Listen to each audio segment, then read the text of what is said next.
Hi everyone! Do you want to improve your vocabulary? Well, if you do, this video is perfect for you.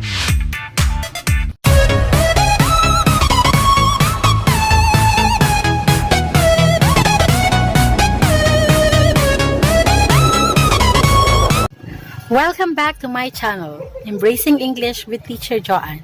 Today's video will tackle the English terms of some fruits that are very familiar to you, but most probably you do not know the English terms. Do you know the English names of these fruits? How about these fruits? I am sure you're starting to think, so let's get it started. The first fruit is this. In Filipino, we call it balimbing. But in English, we call this carambola or star fruit. Again, carambola or star fruit. The second fruit is this. Are you familiar with these fruits? In Filipino, we call them siniguelas. But in English, we call them Spongus purpurea.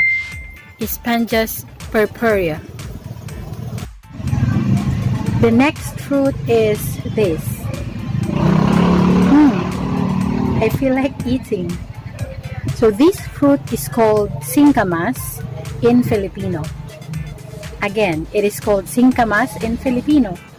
But in English, it is called jicama. Or we also call this yam bean. Then we have, what is that? Makopa. In Filipino, we call it Makopa. But in English, we call it rose apple or Java fruit. Rose apple or Java fruit. We are now on the fifth fruit. The fifth fruit is Mabolo. In Filipino, we call it Mabolo. But in English, we call it velvet apple. Another interesting fruit is cashew. In Filipino, we call it kasoy. Again, kasoy in Filipino. But in English, we call it cashew apple. Or we can call it cashew. Then we have this sweet and delicious fruit. In Filipino, we call it Chico. It is popular in the Philippines as Chico. But in English, we call it sapadilla. Again, sapadilla. Then we have this very familiar fruit. We call it duhat. Duhat in Filipino. But in English, we call it Malabar plum. Or simply we call it black plum. This fruit will probably activate your saliva and will activate your taste buds. This fruit is commonly called baligang in Filipino. Again, in Filipino we call it baligang. But in English, we call it black currant. Again, black currant. I am sure that this fruit is very familiar to you because it is famous in its medicinal value. This fruit is Guyabano in Filipino, but in English, we call it soursop.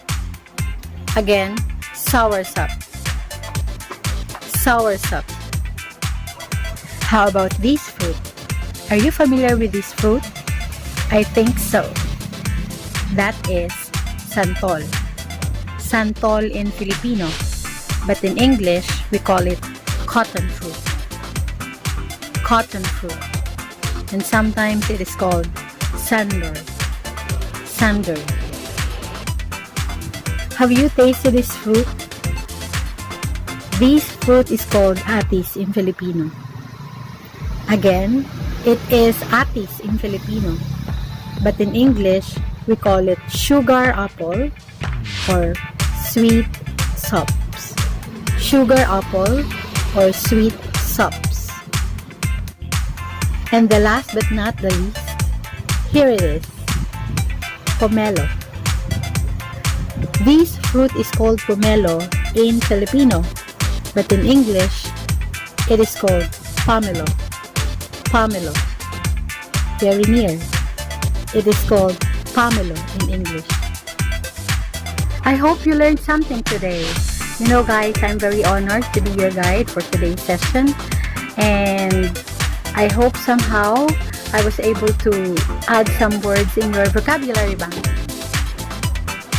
Till next.